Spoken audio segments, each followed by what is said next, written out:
Now, when we're talking about word stress, we're talking about words with more than one syllable.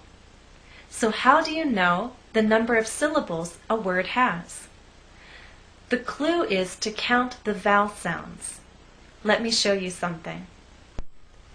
Now here are some words to help explain how we count syllables. At the beginning of this lesson, I talked about getting a job on a steamboat. I traveled along the river, and I saw different states. To count the syllables, we're going to count vowel sounds. In this first word, job, there is one vowel sound, ah. In phonetic transcriptions, looks like that. So one vowel sound, one syllable. Next word, steamboat. How many vowel sounds? E, O. Phonetic transcriptions, E, O. So we have two syllables.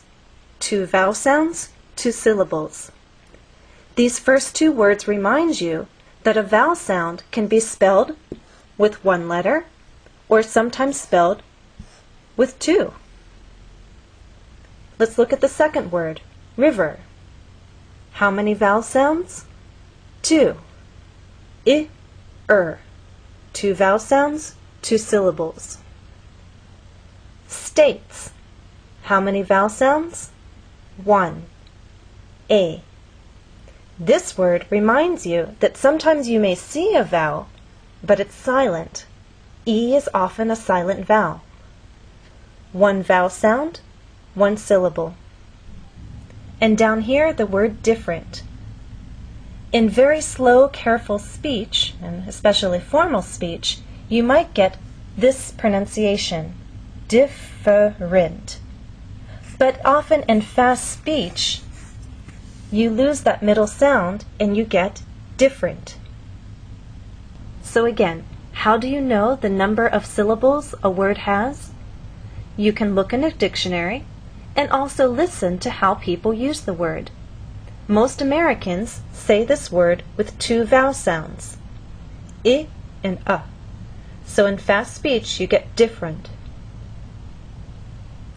So now you know how many syllables there are in each word, we can talk about which syllable is stressed.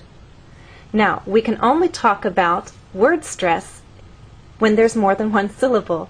So we're not going to look at job, and we're not going to look at state. In steamboat, you will either look in a dictionary and see that the first syllable is stressed, or hear people speak and they'll say steamboat.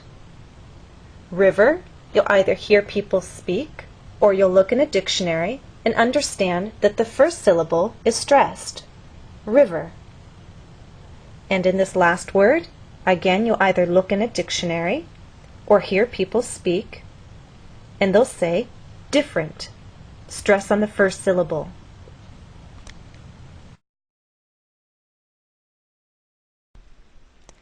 Exercise 3. Count the number of syllables in each word. Here's an example. Look at the word and say it out loud. The word is travel.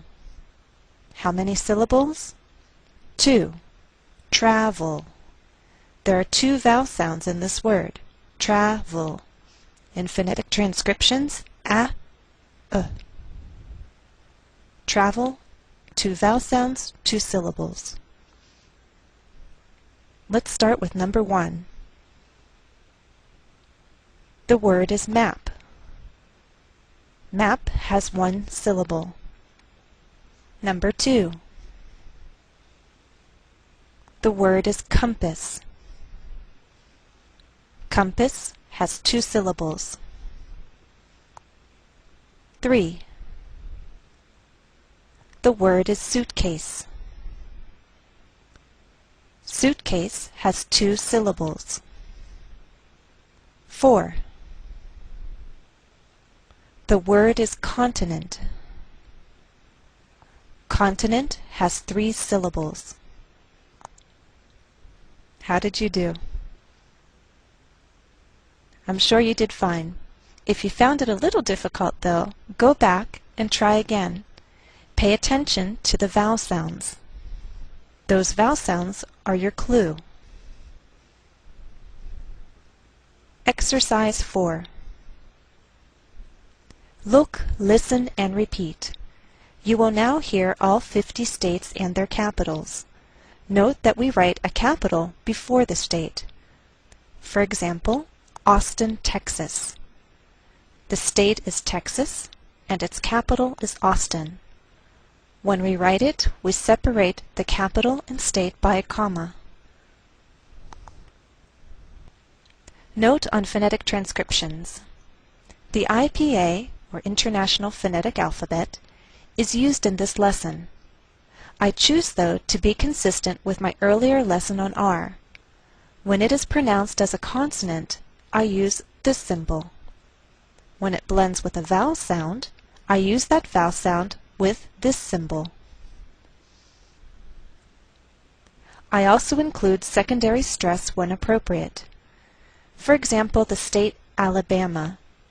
If you look at the transcriptions, there are two markings. One is raised, one is lowered. The primary stress is a raised mark. Secondary stress is shown by a lowered mark. So the greater stress is on this third syllable. We say Alabama, Alabama. What else is shared in this exercise? Interesting information. I'll show you the state flag, the location of the state, and date of statehood, which means when it became a state. And you'll hear short interviews with native speakers. Listen for the names of states in their answers to my questions.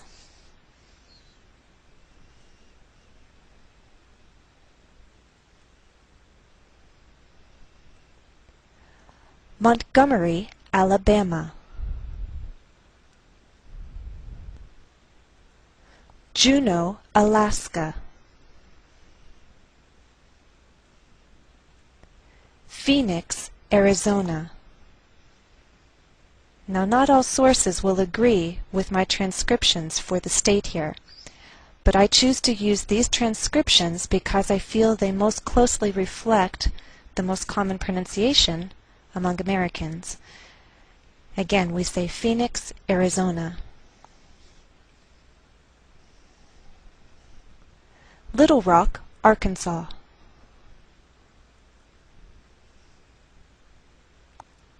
Sacramento, California.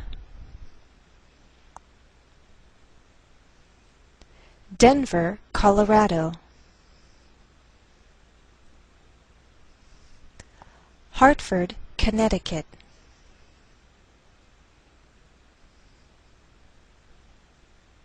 Dover, Delaware.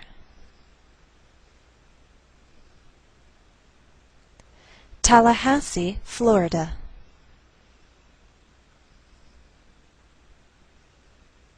Atlanta, Georgia.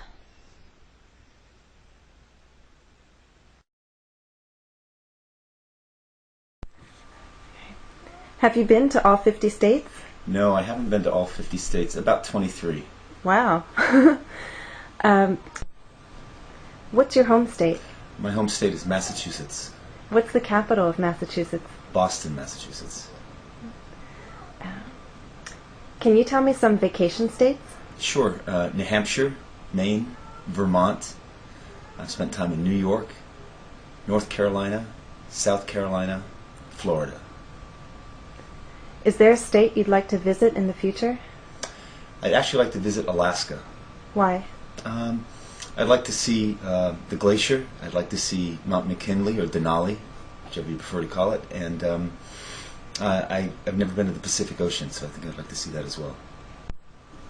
Have you traveled to the South? I've traveled a number of times.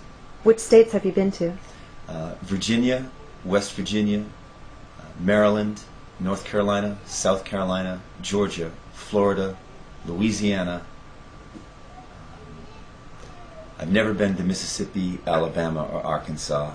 I consider them southern states. I've been to Tennessee. I've never been to Kentucky. So I think those are most of the southern states. I think I have only missed 4 of what I consider southern states.